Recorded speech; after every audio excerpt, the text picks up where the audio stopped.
Alabama, Florida State. Years Georgia opened with Clemson, and then Oregon and LSU and Les Miles opened with Oregon and smacked them around. Alabama knocked around USC and Wisconsin and Vatech for years. The SEC fears nobody. Stop it. I love the SEC. Put them on. By the way, if you just had an only SEC college football playoff show, it would be absolutely wonderful. How about that out there, SEC backers?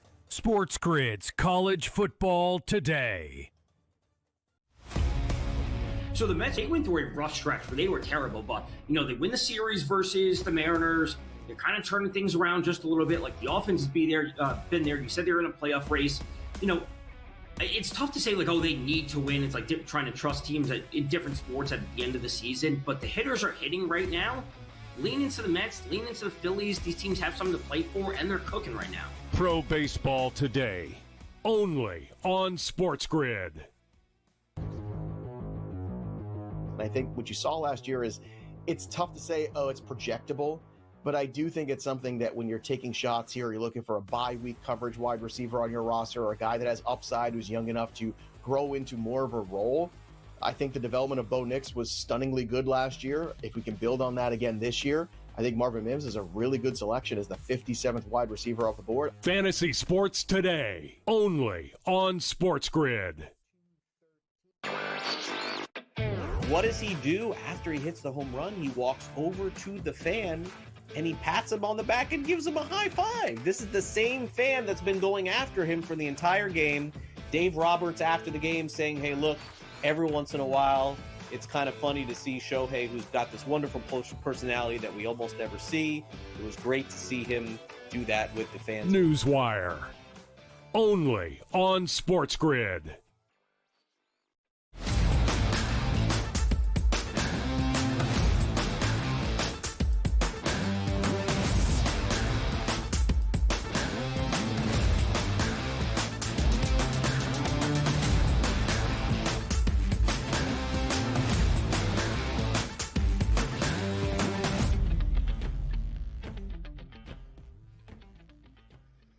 Oh, it's the early line, and yes, it is time to rise and grind. It is a glorious Football Friday right here on the SportsGrid Network. I'm Donnie Rightside, he's Joe Ranieri, and you know the drill. Over the next 2 hours, we got you covered on all the hottest topics, which includes live NFL action, recaps, and also previews, because we have another game from Brazil tonight between the Chargers and the Kansas City Chiefs. Last night, it was the Philadelphia Eagles and the Dallas Cowboys, and you knew it was going to happen. A long day of content, a long day of fun for everybody that got even longer, Joe Ranieri, because we had a 60-plus minute thunder, lightning, and rain delay in Philadelphia on opening night that stalled out those offenses. We got so many topics to hit. Football season is here. Get ready, people. You don't need coffee. You don't need caffeine. Let us handle that duty, Joe.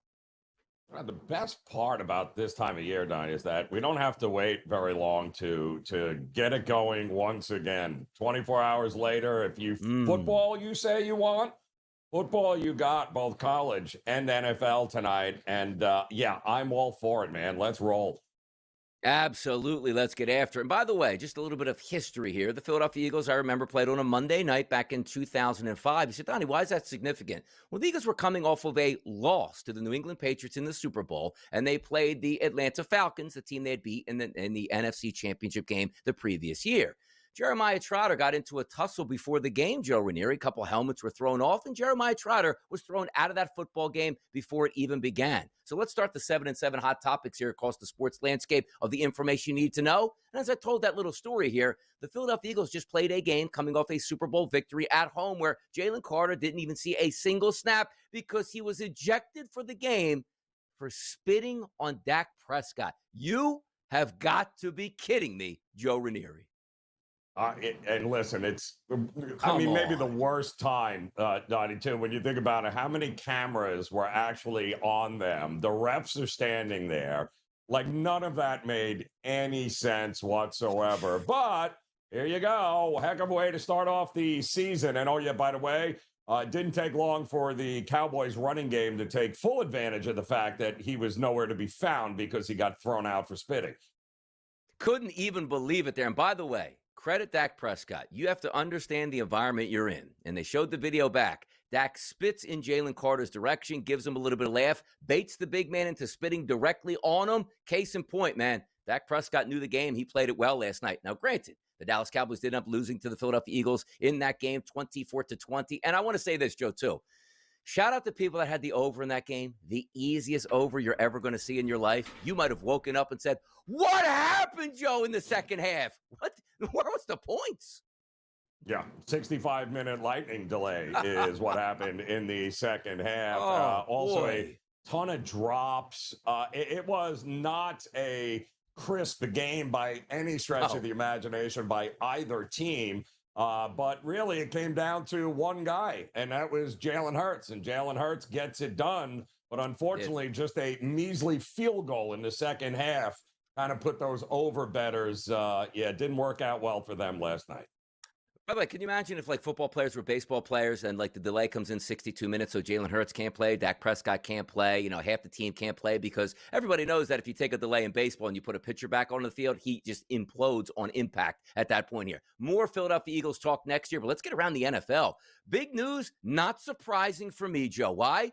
Christian McCaffrey having calf issues before the season has even started. We went over ad nauseum the 49ers and why I don't like them this season. Way too many question marks. Can they even get through a few practices without injuries?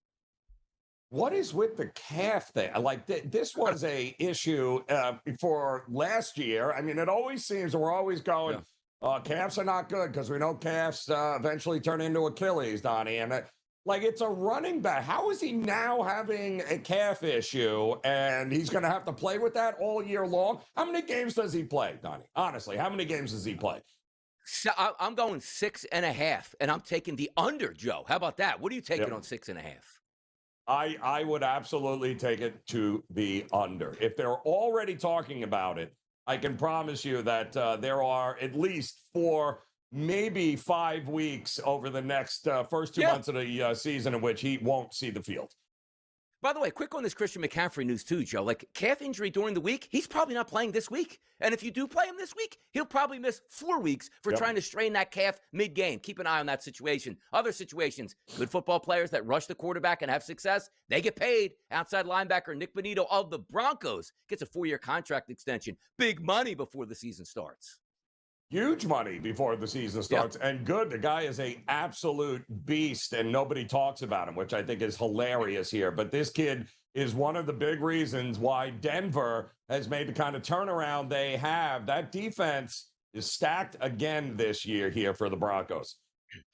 Here comes Bill Belichick. Ready for another story here? I love talking about Bill because why? He's banning the Patriots from having any staff on site for UNC, which means a lot of times teams will send scouts out there to take a look at a football player. So Bill Belichick snubbing the Patriots at his own cost of his players with an opportunity to get drafted after getting hammered on Monday Night Football here. Congratulations, Bill.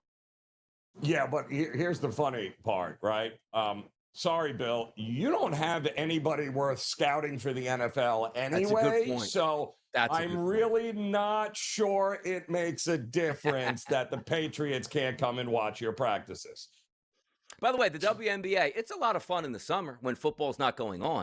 The WNBA season ends exactly when football season begins. Now you want the truth to that serum here? How about this? Caitlin Clark's out for the year. The WNBA season is now officially over. Ratings,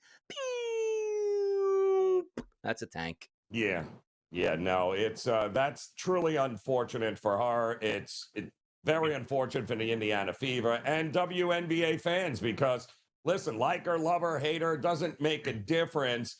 She's a reason worth watching and elevating that league. And when she's not on the court, Donnie, now you have the numbers to prove it, right? It's not the same from a fan perspective without her playing. By the way, extra couple games here.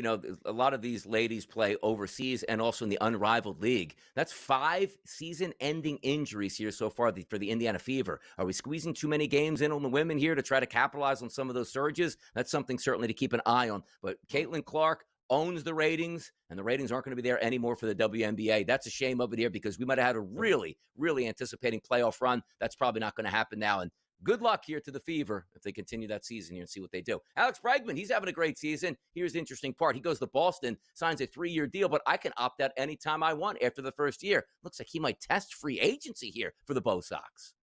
And he should. He absolutely should. He shouldn't have been let go by the Astros to begin with. They should have locked him up, but they didn't want to do that there. But, Boston lucked out, got him now. It's up to Boston.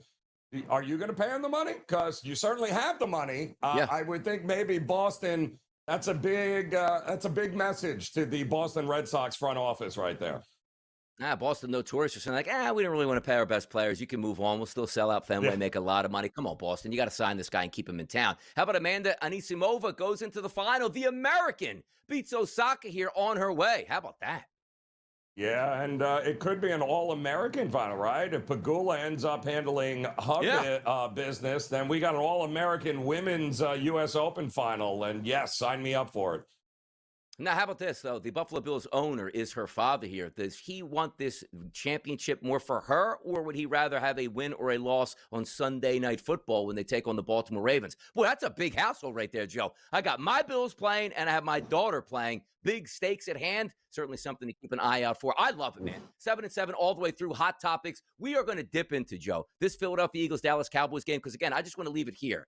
If you had the over, I feel bad, and you probably didn't sleep well, Joe. I mean, who had the over last night? Got burned. No, they certainly did. But did you see what happened to the spread, too, by the time we got the kickoff? That cratered a little bit as well. How about that, people? Sharps out there hitting the line. Two sharp guys sitting right here on the SportsGrid Network on the early line. Right back talking Eagles-Cowboys.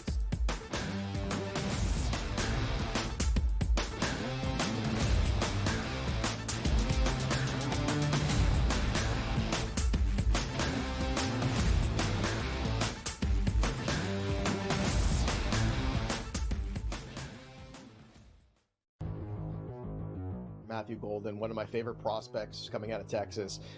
He had an incredible game against Arizona last year in the college football playoffs. Just, big touchdown after big touchdown, big moment after big moment. I loved him all year. And I was a little, skeptical at first, like, okay, well, it's kind of a crowded wide receiver room. And guess what? It's getting less crowded because everybody's hurt in Green Bay. Matthew Golden is the truth. He's the only guy healthy enough to play. Fantasy Sports Today, only on SportsGrid. At the moment, you will not be able to do a bet on the television set. However, Emily made it very clear that's what we ultimately want to do. And we may do it sooner than later, where you will be able to put a sports bet on the service through your smart TV set with your remote control or with your voice, especially if a service like Alexa Plus, which is scheduled to go on Amazon Fire TV sets and other smart TV sets, actually happens. Newswire, only on SportsGrid. The sharpest football contest show in the land, the Las Vegas Football Contest Show, focuses on Circus Sports Million, Circus Survivor, and the Westgate Super Contest, handicapping the games and releasing our contest picks every week of the season. With two former Super Contest winners, Brady Cannon and James Salinas, a former NFL player, Mike Pritchard, and over $1 million in contest prize money won combined, the Las Vegas Football Contest Show will have you prepared this season like none other.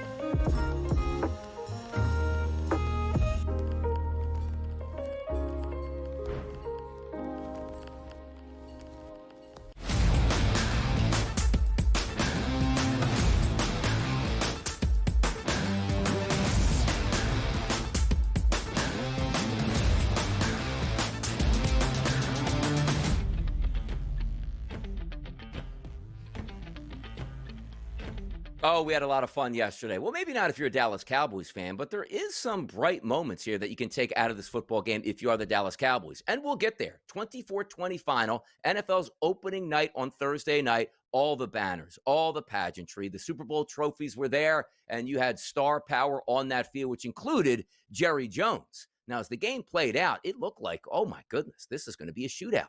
7 points apiece in the first quarter for both the Dallas Cowboys and the Philadelphia Eagles. 14 points for the Philadelphia Eagles in the second quarter, 13 for the Dallas Cowboys. And you say to yourself, boy, this is one of the easiest totals you're ever going to get. 3 total points scored in the second half. So let's start here. We're going to get to Jalen Carter in just a moment. What happened to the offense? And Joe, was it just so simple that, yeah, we're not going to get 85 points opening day and things are going to change and defenses are going to make adjustments, but everything stopped after that rain/thunder/lightning delay, Joe? Yeah, it really did, Donnie. I mean, it kind of, and, just before that, too, a key fumble in the game by Miles Sander on the 10-yard line. The Eagles were getting ready to take over there, and then next thing you know, everyone's leaving the field. So, once they left the field, so did the momentum at that particular point, Donnie. And then it just wasn't the same after that. I mean, you got to wait over an hour to get back in there, and yeah, neither team was very crisp. Ton of penalties, turnovers, drop passes. It was not a pretty game on either side by any stretch. And by the way, I didn't see this yesterday. Now, granted, my best bet here on buy was the Eagles over 1.5 rushing touchdowns. They scored 3 rushing touchdowns. That doesn't surprise me all that much. But we had 5 total rushing touchdowns in this game and no passing touchdowns. That's sort of an anomaly there, but sometimes you get those quirkiness here on opening night. But the Eagles were the better team. But understand this too. Dallas moved the football. Like, Dak Prescott had his moments. And you look at the statistics, 21 of 34 for $188. CeeDee Lamb makes a couple catches, Joe, and we're talking about like 25 for 34 for 265 and maybe a touchdown or 2 at this point. Jalen Hurts was ultra efficient, and also understand this. The one thing that Jalen Hurts separates himself from most NFL players is what? He has the ability to run. I got to tell you, Joe, he looked as fast as ever last night and much quicker than he was last year. He had 2 scramble touchdowns. He didn't have a single scramble touchdown last year at all. It was all by the tush push. I liked, by the way, both quarterbacks played in this game, Joe. Well, yeah, I mean, you got to lie. If you're Dallas, you did exactly what we thought you would do. You're healthy for the first time in a couple of seasons. You got Dak, you got Ferguson, you got CD, you got Pickens, you got Javonte Williams. You've got a running game. You got a lot going on offensively, and it showed, Donnie. First 4 possessions they scored on? It was exactly what we thought we'd get from the Cowboys. It was the defensive side. Yeah, that's when you can't stop the run, which was the problem again last year, whether you had Parsons or not. And it looks like they still can't stop the run here. And there was really no reason for Philadelphia, if it ain't broke, don't fix it. Why am I all of a sudden going to drop him back a million times and try to throw the ball? Didn't make any sense. Yeah, Saquon Barkley had a good start to that game, but Dallas really clamped down, and also Landon Dickerson going out of that football game. So the Eagles' offensive line a little bit damaged there. Only 18 carries for 60 yards, but did have that touchdown run. As we stated, that Jalen Hurts did run 2 touchdowns in. Will Shipley, 3 carries for 26 yards. If you saw his rushing prop between 11.5 to 12.5, playing that Kenny Gainwell role, he hit that. But how about the Philadelphia Eagles wide receivers? A.J. Brown made his first catch of the game, an 8-yard catch on a second down to set up a 3rd and short, which the Philadelphia Eagles eventually converted in the last 2 minutes of the game and ended up winning there. But Jahan Dotson, over 6.5 receiving yards, Joe, 3 for 59, which included a perfect ball from Jalen Hurts on a 51-yard play on a monster 3rd down. Yeah, no, ironic. It was kind of crazy. We talked about it yesterday. A.J. Brown usually does a lot of his damage in the first half. Yep. And he was MIA in that first half. I think he ended up with, 1 catch?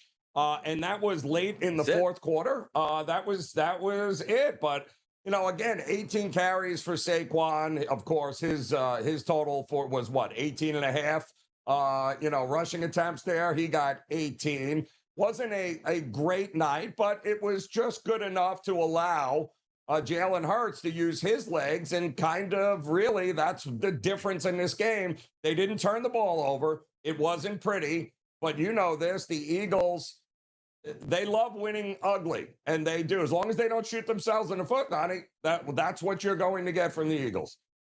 Yeah, by the way, Zach Bond had a pretty good game last night, and one thing he did well was he tracked down Miles Sanders on that 49-yard touchdown run. If he doesn't hustle and make that play, that's a touchdown. And as we saw, maybe the biggest play of the game, not the CeeDee Lamb drops, but Miles Sanders fumbling inside the 10-yard line, really giving the momentum back to the Eagles before we got to that delay. But let's talk about CeeDee Lamb. 7 catches for 110 yards. You might say, well, that's fantastic.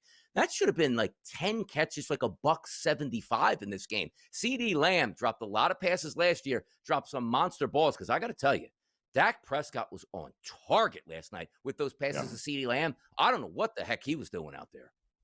Well, I mean, he wasn't catching the ball because he had 4 drops in that game. And I'm not talking, it was a 50-50. Yeah. I mean, he dropped 4 that was in the breadbasket and ready to go, hit him right in the hands. And that's not good. It's also not good that Pickens wasn't able to get involved. And I mentioned it yesterday, Donnie. There is an issue in this secondary of Philadelphia that they need to figure out, because what you saw last night is a little bit worrisome if they are going to be picking on that secondary and the young guys there. I don't know what Fangio was doing, but my goodness, they're going to have to figure some things out in the secondary, because Adoree Jackson, 30-year-old Adoree Jackson, is not the answer there in Philadelphia. I mean, he looked brutal, and they knew it right away, Joe, because offensive coordinators, offensive play callers are smart. How do you attack a defense? Go after the weakest link. Like, we're not going to go after, Quinyon Mitchell on the one side. He had a decent game last night, had a big pass interference call against him. But Adoree Jackson had everybody wide open like it was 7-11 all night long, eventually getting benched in that first half, and rightfully so. We'll see if he can bounce back in game number 2, which will be against the Kansas City Chiefs. But in this next segment, Joe, we're going to keep it here with the Philadelphia Eagles, because I still want to set the table on what happened with Jalen Carter, the expectations now for Jalen Carter if he might get suspended. But more importantly, Joe, where do we go from here with the Philadelphia Eagles? It wasn't a great, impressive win, but it was a win. And at the same time, where do we go with the Dallas Cowboys after seeing this performance? After the game, you take a look at Jerry Jones, had the mic saying, hey, you know what? I think we're a good team. We should have made some plays. But are they a good team, and should they have won last night? Let's continue the conversation. Thursday Night Football between the Eagles and the Cowboys coming up next right here on the Early Line.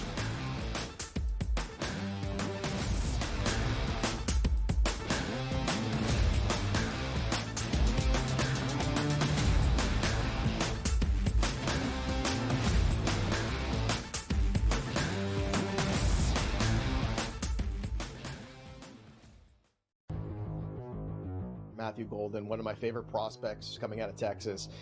He had an incredible game against Arizona last year in the college football playoffs. Just, big touchdown after big touchdown, big moment after big moment. I loved him all year. And I was a little, skeptical at first, like, okay, well, it's kind of a crowded wide receiver room. And guess what? It's getting less crowded because everybody's hurt in Green Bay. Matthew Golden is the truth. He's the only guy healthy enough to play. Fantasy Sports Today, only on SportsGrid. At the moment, you will not be able to do a bet on the television set. However, Emily made it very clear that's what we ultimately want to do. And we may do it sooner than later, where you will be able to put a sports bet on the service through your smart TV set with your remote control or with your voice, especially if a service like Alexa Plus, which is scheduled to go on Amazon Fire TV sets and other smart TV sets, actually happens. Newswire, only on SportsGrid. The sharpest football contest show in the land, the Las Vegas Football Contest Show, focuses on Circus Sports Million, Circus Survivor, and the Westgate Super Contest, handicapping the games and releasing our contest picks every week of the season. With 2 former Super Contest winners, Brady Cannon and James Salinas, a former NFL player, Mike Pritchard, and over $1 million in contest prize money won combined, the Las Vegas Football Contest Show will have you prepared this season like none other.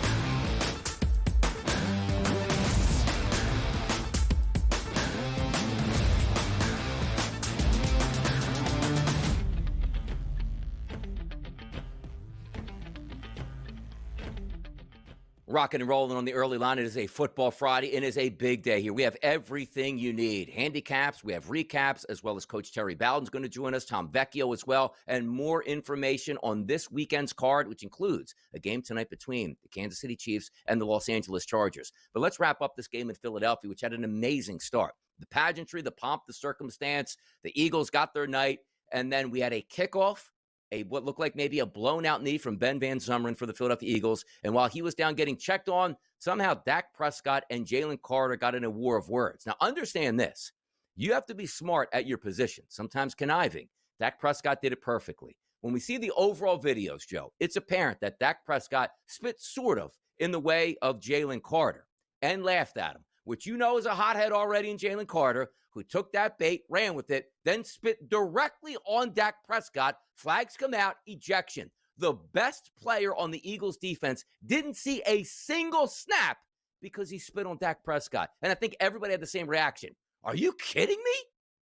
Yeah, kind of crazy, right? For it to start that way, you just kind of went, "Oh boy, this is going to get interesting here." But again, and you mentioned it, somebody was playing chess while others were playing checkers, and he kind of got caught there, got all caught up in the emotions, and Dak, smiling, laughing the whole time, kind of realized they got away with one there, But kudos, it wouldn't have made a difference if they could not take advantage of it. At least early, they took advantage of it. They had the running game going and were going right where he should have been. But unfortunately, as he spits not at, but on Dak, that's with all those camera angles, not good. Not good at all. No.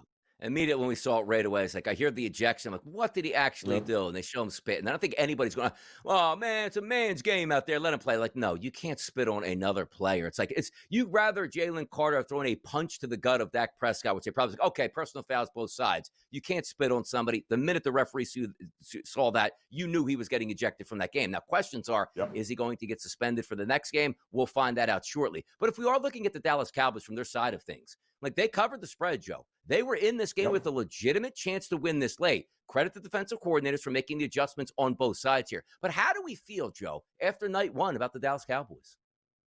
Well, again, exactly what we thought we were going to get. This is a team that is going to be able to score points. They're going to be able to move the ball. The big question mark, and I do like what they did, at least in the second half, right? I mean, they did make some adjustments there after halftime, and all of a sudden it wasn't that easy. I mean, to hold A.J. Brown and company there and limit the passing game, that secondary came to play for Dallas. They just got to figure out how they're gonna stop the running game here once again. But for the most part, nobody's running over Dallas. Dallas can score at the best of them, and I think they showed that last night.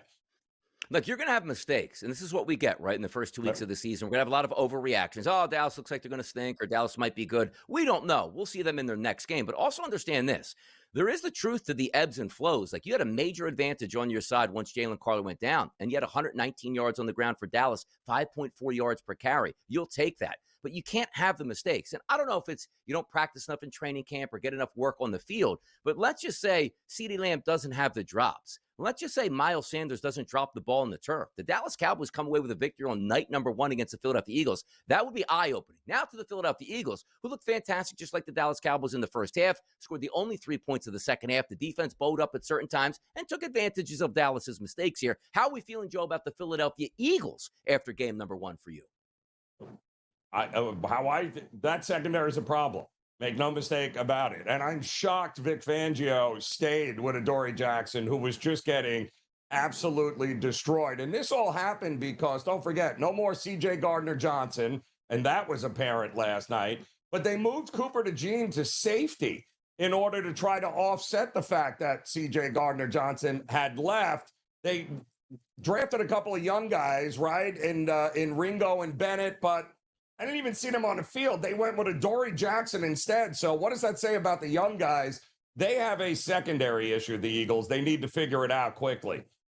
Yeah, Adoree was rotated in and out of that game. The young kid Bennett did step in for him because it was apparent, Joe. It's like, hey, everybody's playing good defense except one guy, but that's all it takes. Like, if you just can line up your mismatch, like in the NBA, Joe, right? Like, you can't hide your worst defender. They will roll right to you and say one-on-one all night till you take this guy out. And that's what they did with Adoree Jackson. Whether it's motion or setting him up, he was getting torched. In the running game, he couldn't tackle. In the passing game, he couldn't defend. And sometimes that's just the way it is. But a little bit extra time when you play week number 1 on a Thursday night to sort of shore up that. The Philadelphia Eagles won. We got another game in Brazil tonight. The Kansas City Chiefs taking on the Chargers. Let's go over that game next, right here on the early line.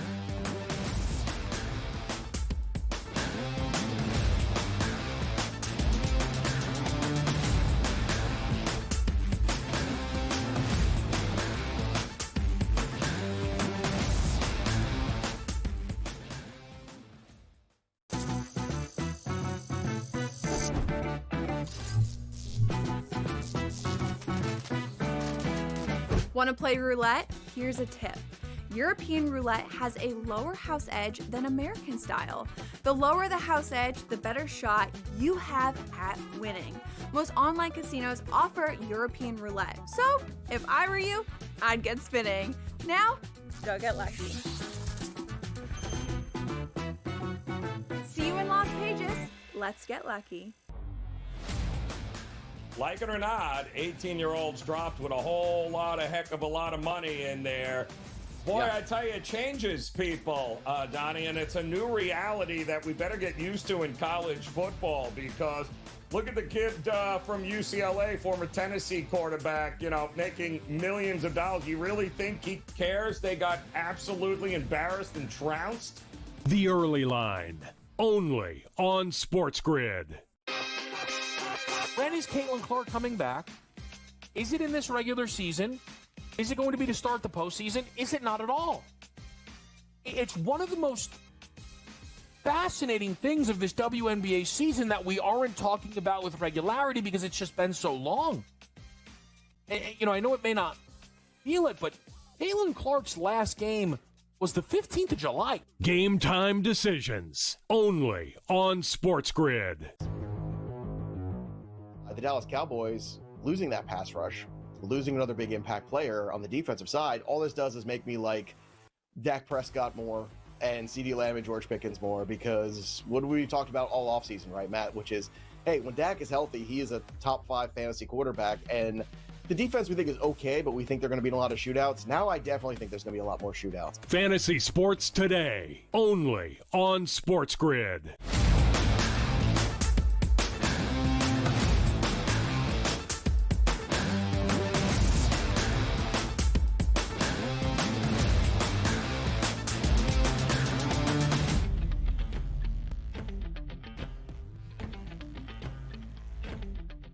The Early Line on a Friday morning, a glorious football Friday. It's Donnie Rightside here with Joe Ranieri, and as you know, we get down to the business here over 2 hours, but it's so much fun. Like, we talked about a game last night, Eagles versus the Cowboys. We handicapped it yesterday. We watched it play out. Today, we get to come on the air and talk about it on a Friday. And the best part about that is we get to do it again tonight, Joe. We have another game, Sao Paulo, Brazil, between the Kansas City Chiefs and the Los Angeles Chargers. Let's set the table for this one. We saw a game last year in Brazil. The Philadelphia Eagles, in a crazy game like you saw last night, ended up beating the Green Bay Packers. One thing that stood out, both of those teams are talented. Both of those teams went on to the playoffs, but the field was a struggle with slipping and issues there. Hopefully the NFL remedied that situation, and let's say they did. So let's take a look at the line itself. The Kansas City Chiefs, in a de facto away game, quote-unquote neutral site game with the Chargers, they're favored by 3 points. The total in this game is listed at 46.5. Your initial thoughts, Joe, on the spread and the total when you saw that open, and also where we sit today on game day.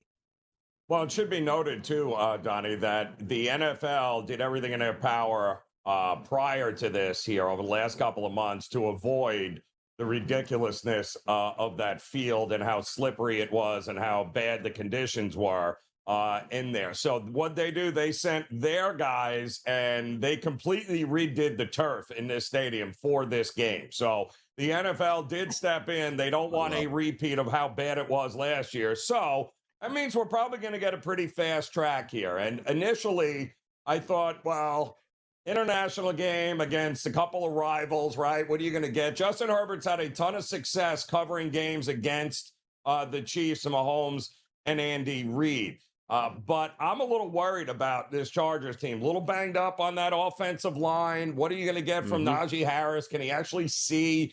There's more questions, I think, with the Chargers than what we have with the Chiefs, who I know defensively are going to show up. And I'll go back to it. I thought there was a reason why we saw so much Patrick Mahomes and the starters in the preseason, which we usually hadn't done prior. I think they're coming out here. They're expecting to fly around. I think Worthy's going to have a big night. I thought, actually, the number might have been a little bit light at 2.5 when it opened, but it's been steady Kansas City money since, and now we're sitting at a field goal. Yeah, Rashee Rice will not be playing in this game. As everybody knows, got that suspension. He'll be out for the first couple weeks of the NFL season. But if the focus, Joe, is on the quarterback position, you got two good ones here. It's Justin Herbert and Patrick Mahomes. Andy Reid hopefully going to take that restraint off of Patrick Mahomes, which we didn't have that big strike ability over the past season and a half. Maybe that's back in the fold. But Herbert is always the wild card. If you look at the passing props here, 244.5 for Patrick Mahomes, 234.5 for Justin Herbert. If I gave you that one question and said, Joe, you can go over or under on either one of these quarterbacks, how do you play Herbert Mahomes? Is it an over for Mahomes and under, or the same thing with Justin Herbert with his passing props tonight? Yeah, well, I mean, the spread's telling us it's going to be a close game, right, Donnie? So if it's going to be a close game, who's going to dictate this game? Are the Chiefs playing from in front? Because if they are, they've been deadly in the Mahomes era here. They don't usually lose leads. Even if you get close in the fourth quarter, they end up figuring out ways to win one-score games. 11 of them, I think, last year alone, Donnie. So to me, I think it's going to be about Patrick Mahomes and his ability to push the ball downfield, opening up the running game. You know what Harbaugh wants to do. He's not going to sit there and drop Herbert back unless they are getting blown out and they have to make up a big deficit. They're going to run the ball. They're going to be a power team. They're going to take their time. They're not going to put Herbert in harm's way there. I definitely think Mahomes is the guy to concentrate on the over props. And I think Herbert is definitely going to have one of those under games where they're going to try to establish the run come hell or high water here. No, I agree with you, too. And there's a reason, like, you don't play your starting quarterback in preseason games to come out and have a timid game plan. Like, okay, Patrick, our goal is to have you throw 27 times. Like, they should be revved up and ready to go immediately here. Now, last night, Joe, we saw 5 rushing touchdowns, which is something I didn't see. But the odds makers always let you know where they want to distract you from. Hey, let's hang a minus 210 on Saquon Barkley. We don't want anybody betting that because we think he's going to score. Boom, touchdown. And a lot of books out there last night had great prop bets on the odds boost for Saquon to score. Look at that. Jalen Hurts, minus 165 price. We don't want you betting that. Why? Because he scored 2 rushing touchdowns. Now, this game, we don't have those issues, Joe. It's all plus money. Xavier Worthy, plus 120. Omari and Hampton, plus 155. Kelsey, plus 160. McConkey, plus 165. If we're expected to get into the mid-40s of this game, that's multiple touchdowns. If you had a player tonight that you had to pick out to say, you know what, Donnie?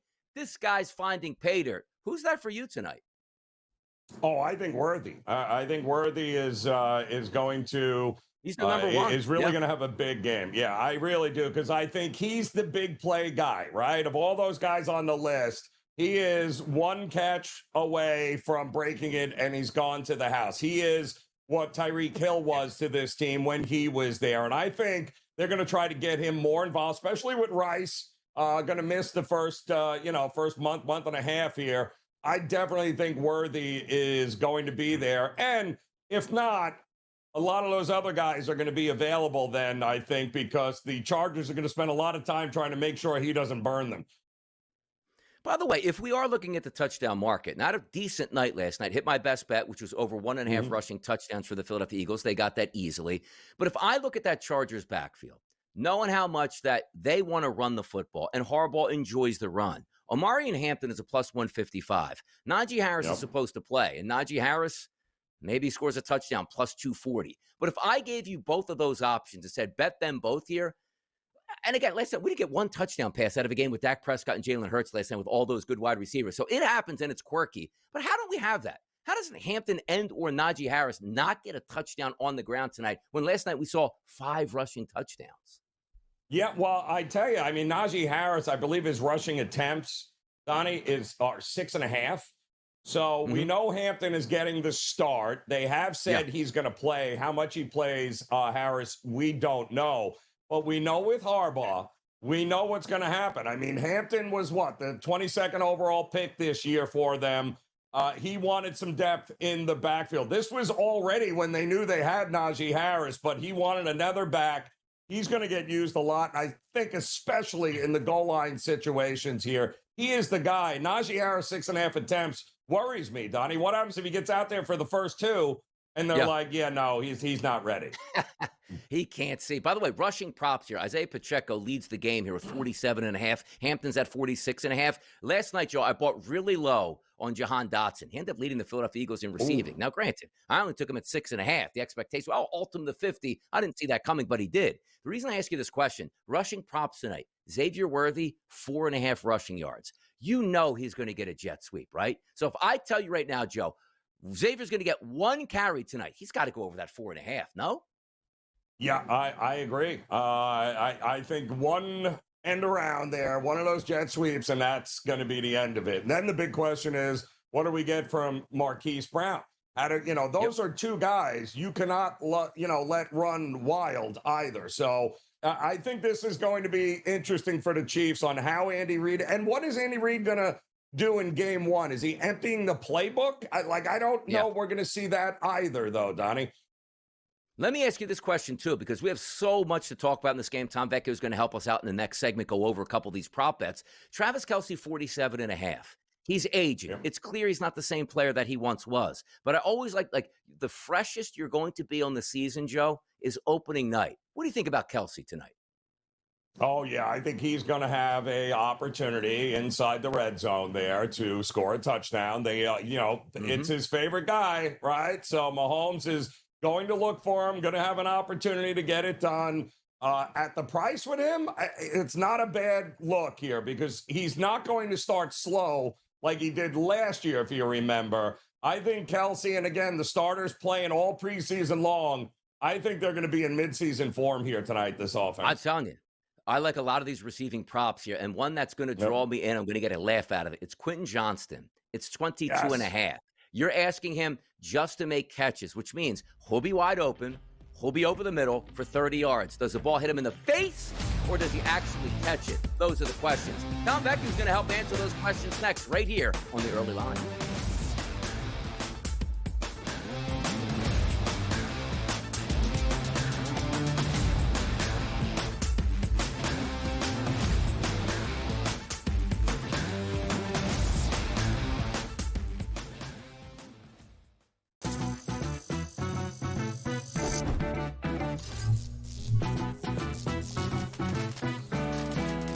Want to play roulette? Here's a tip. European roulette has a lower house edge than American style. The lower the house edge, the better shot you have at winning. Most online casinos offer European roulette. So, if I were you, I'd get spinning. Now, go get lucky. See you in Las Vegas. Let's get lucky. Like it or not, 18-year-olds dropped with a whole heck of a lot of money in there. Boy, I tell you, it changes people, Donnie, and it's a new reality that we better get used to in college football because look at the kid from UCLA, former Tennessee quarterback, making millions of dollars. You really think he cares? They got absolutely embarrassed and trounced. The Early Line, only on SportsGrid. When is Caitlin Clark coming back? Is it in this regular season? Is it going to be to start the postseason? Is it not at all? It's one of the most fascinating things of this WNBA season that we aren't talking about with regularity because it's just been so long. And, I know it may not feel it, but Caitlin Clark's last game was the 15th of July. Game time decisions, only on SportsGrid. The Dallas Cowboys losing that pass rush, losing another big impact player on the defensive side, all this does is make me like Dak Prescott more and CeeDee Lamb and George Pickens more because what we talked about all offseason, right, Matt, which is, hey, when Dak is healthy, he is a top 5 fantasy quarterback, and the defense we think is okay, but we think they're going to be in a lot of shootouts. Now I definitely think there's going to be a lot more shootouts. Fantasy sports today, only on SportsGrid.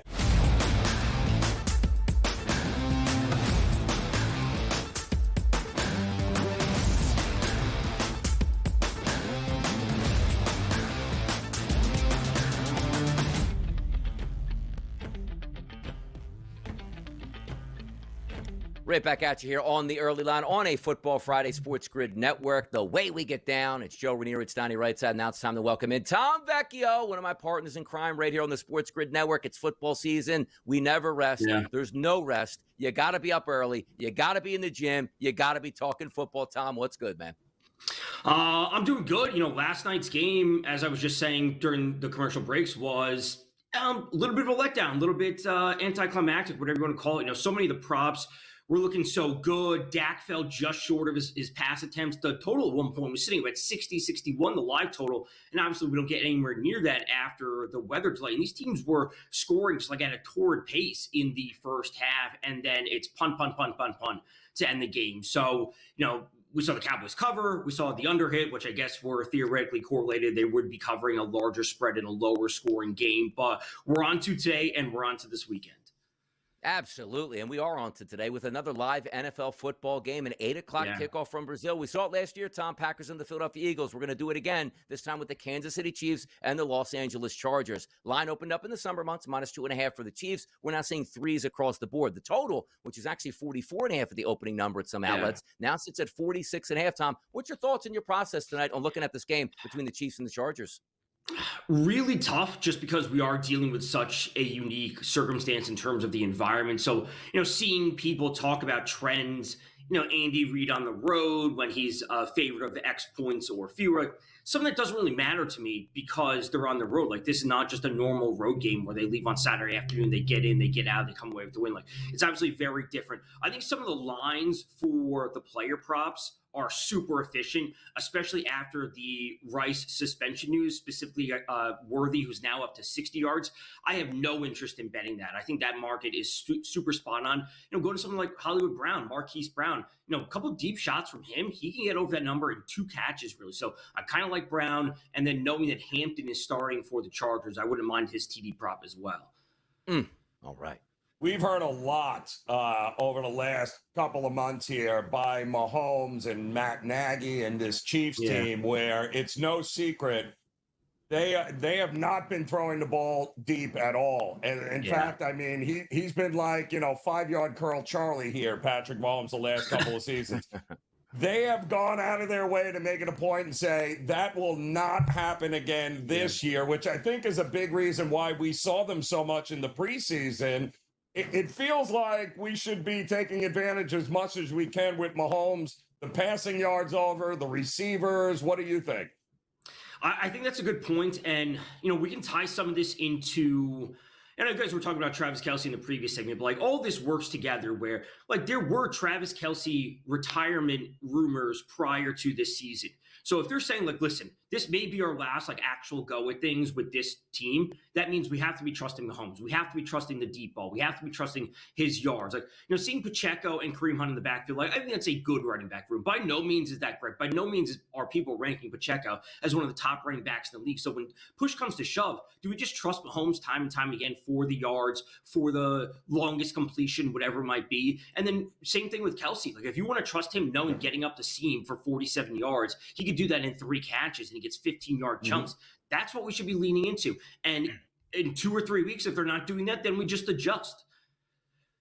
We got Tom Vecchio here. See him all around the Sports Grid Network, giving that great insight on any sport you ask for. Tom comes up with some gems, which I'm going to ask you about this next game. Not tonight, Tom. Sunday afternoon, 1 o'clock from the Meadowlands. That's the Pittsburgh Steelers and the New York Jets. I know you got a couple angles in this one. What do we got? Yeah, let's get to it. So starting off with DK Metcalf, over 54.5 receiving yards. This is very simple. When it comes to the Steelers, they went out and traded him. They gave him all this money and extended him. And when you look at the Steelers lineup overall, Calvin Austin, Roman Wilson, Pat Freiermuth, none of those players should be reasonably taking targets away from DK Metcalf. He is the guy to throw the ball to. So just get him the ball, get it early, get it going often. I know this game is a lower total, and on the other side, this actually Justin Fields under 27.5 passing attempts. We know that the Steelers are going to be without Cam Hayward, one of their run stoppers. They're also going to be without Derek Harmon. So, and we got a report yesterday from Dan Graziano from ESPN saying that the Jets plan to run the ball, feature a heavy run game. So Fields is just not going to be throwing 30-plus times. It's just not going to happen. Between Fields himself, Breece Hall, and Braylon Allen, they're going to run the ball, and it's just going to take opportunities away from Fields. So DK over, Fields under. So there's a lot of teams where, Tom, we're hoping that we see different versions than what we got last year. You have been big on Arizona heading into the season here. And the one thing Arizona hopes changes is that can Trey McBride get in the end zone a couple times? Just, I don't know. I mean, can he? Because he couldn't last year at all. He couldn't last year. And like I said, I am high on Arizona in terms of them being more competitive. They got off to a really good start last year. I got to say, I was very vocal against them just because they were beating up on all these non-playoff teams. So when you're going 5-2, 6-2, and 5 of your 6 wins against non-playoff teams, that doesn't impress me. But they ended the season well. I'm not going to say it was great, but I like what they've done with Gannon, their head coach. And when it comes to Trey McBride, he was absolutely awesome last year. And when you look at his game log, he had 2 receiving touchdowns, I should say, 2 receiving touchdowns. And he came in the last 2 weeks of the season. He had a rushing touchdown before he had a receiving touchdown. But when you're dealing with a player that has a 28% target share and a 32% red zone target share, him simply not scoring is variance. He was on the bad side of variance last year for being that involved in the offense. So this year, I like the narrative that he just gets the touchdown in the first week of the season, the thing he literally couldn't do until the last weeks of the year. Dominant tight end. Absolutely love the guy here. Maybe he does shine opening day. Let me ask you this question. All off season long, I kept saying, I don't understand the 49ers. They just seem too injured to me. Christian McCaffrey's taking pictures. He's jacked up. He's ready to go. I wasn't buying it. And he pops up, Tom, on the report with a calf injury before we start. How are we playing the Niners and McCaffrey this year? Come on. You're playing it with a Brian Robinson TD bet. If you can get that in anytime touch. And they traded for him. They like him. Yeah, right. And then Shanahan said he's our number 2 back. He is a bigger back around the goal line. I saw him last night at 380. I did manage to get a Brian Robinson TD bet in at plus 500 before the books moved the number. So I have that. But if you get him at 300, take it. Smart wagers by Tom Vecchio. It's what he does. Now, what's the rest of your day here? You getting lifts in here? You doing more football content? What are you doing the rest of the day? Gym right after this, football the rest of the day, all weekend of football.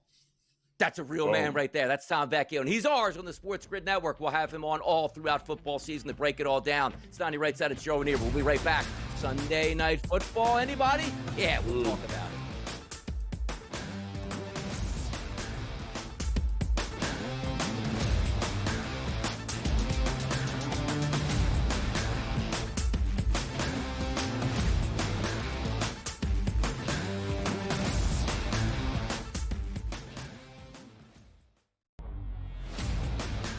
I was looking at through my phone at first. I'm like, why is there such a delay? And why are we getting pitch hitters right away? Oh, the pitcher got thrown out for some reason. Maybe he hurt himself. But no, turning out and seeing a brawl was absolutely hilarious to let that one play out. Just the way it is sometimes in baseball. We don't get a lot of good fights and a lot of good brawls and anger, specifically from 2 teams that aren't going to the playoffs. So good on them for showing that moxie last time. But it's good to see a little bit of a brawl and a little bit of that passion here. The Early Line, only on SportsGrid.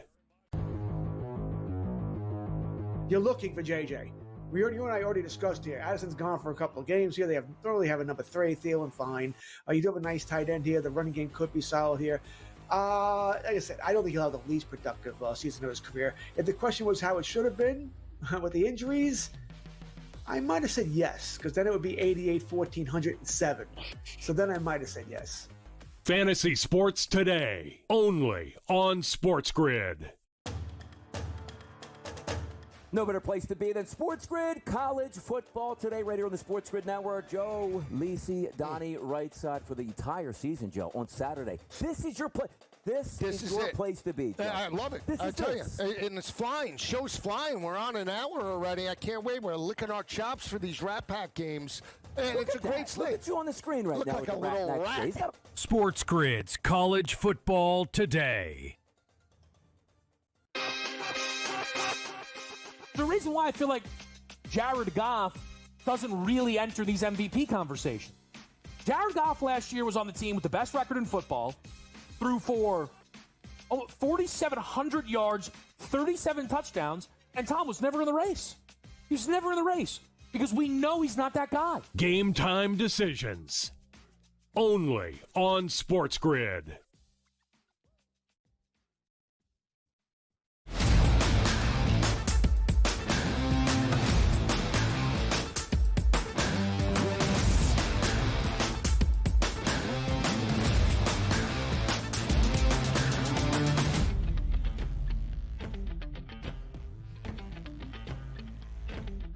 Are you ready for some football? A Sunday night party. Oh, my goodness, man. Like the NFL does it right. They do. They gave you Dallas, Philadelphia opening night. They're going to give you the Chiefs and the Chargers, night number 2 in prime time. And the next biggest time slot, like, yes, we love the 1 o'clock games and the 4:05 games and the 4:25 games. But Sunday night football, we want this rematch. 2 of the best teams in the AFC anticipated to kick off their 2025 season. That's the Baltimore Ravens and the Buffalo Bills. Lamar Jackson, Josh Allen, MVPs, superstars all over. How about this? The favorite, not the Buffalo Bills at home. It's the Baltimore Ravens at 1.5 at just about every single outlet. A totalist game that's listed at 50.5. Let's start there, Joe. The favorites are the Ravens. Do you agree? No, I do not. But you want to give me 1.5. I mean, listen, here's the situation. I will take the Buffalo Bills at home at even money or better, getting point anytime. You know, the only where I would look, maybe step back with Buffalo is if they're laying an obnoxious number. But if you're going to give me that kind of price and that kind of number, with the Bills at home, no. It's not like the Ravens are going to be statistically any better than they were last year. They were absolutely dominating last year. And guess what? Yeah, they beat the Bills in the regular season. Well, what happened in the postseason? Oh, yeah, that's right. You lost. So if I'm Buffalo, maybe part of me is like, you know what? Let's not win this game because we're probably seeing them in the postseason and we'll handle it then. But at home, at plus money, Donnie, I'm going to take Buffalo in game 1 here. I do think there are still some question marks on the offensive line for Baltimore, and I don't think they're going to be as good rushing the passer like they were a year ago. I think there's going to be a little bit of regression here. Having said that, the market thinks the total was a little too high, too. It was 51.5 a couple of weeks ago, and now we're starting to see the under money come in. Yeah, let me take a look here at this game, too. I just want to see, so we'll go Sunday Night Football, about the weather conditions up there in Orchard Park. Looks like 57 degrees, which is hilarious that we're already that cool temperatures. Very light winds and no precipitation, so a perfect night for football. Let's not have any cramping up, because I want to take a look at the touchdown market, which I think is interesting. No surprise, it's Derrick Henry, minus 150 price, leader in the clubhouse. He probably does score a touchdown. Everybody else around that plus money or higher. But some of the numbers I look at, and in big games, Joe, early in the season, if you're running quarterback, sometimes you do it with your legs. And that's not like recency bias. Hey, did you see Jalen Hurts score 2 touchdowns last night? Jalen Hurts is mobile. That's what he does. You know who else is mobile? It's Josh Allen and it's Lamar Jackson. Josh Allen sitting around a plus 100 or so for that anytime touchdown. But Lamar Jackson, you're getting as high as a 2-to-1 price point at a lot of books out here. If we look at the quarterback positions, do we think both of these guys can get in? Because as I said, big game, opening night, my legs are fresh. Hey, passing isn't there, I'll run it. Well, one of the highest total games, right? So those prices there reflect a lot of people that can get it into the end zone on both of these teams. But you got to love James Cook in this spot. We saw this, right? In the playoff game, Cook scored, I believe, twice. Ran for 85 yards, 13 carries. He had a ton of success against this defense last year when I think they were better. I don't see any reason for him not to find the end zone in this one. And the problem with both Lamar and Josh Allen is in game 1, are we sacrificing these guys? Are we calling their number inside the 2-yard line? And does Andrews get a chance to redeem himself by not dropping a touchdown pass in this game? He needs to. He absolutely needs to. And maybe they come back because, Lamar Jackson's a good guy. He might just go to him early and often and say, hey, man, all forgiven last year. Let's go have a big game and a big season. Rushing props for the quarterbacks quickly here. Josh Allen, 31.5, and then Lamar Jackson at 46.5. But let's focus on the passing props for these two MVP quarterbacks. Josh Allen, 229.5. Lamar Jackson is actually higher at 233.5, and the touchdown throwing marketplace over 1.5 for both of these guys. Minus 114 for Allen, minus 130 for Lamar Jackson. Look at Lamar Jackson with more juice here right now in the passing game, Joe. Yeah, well, he's still, it's kind of crazy, right? He had 41 touchdowns last season. And that's kind of crazy. He had 17 in the final 8 games alone. So the year prior. So I think it's a good bet. It's minus 130 for over 1.5 touchdowns for a reason, Donnie. It's that price for a reason. And yes, I think that's a good bet in this spot.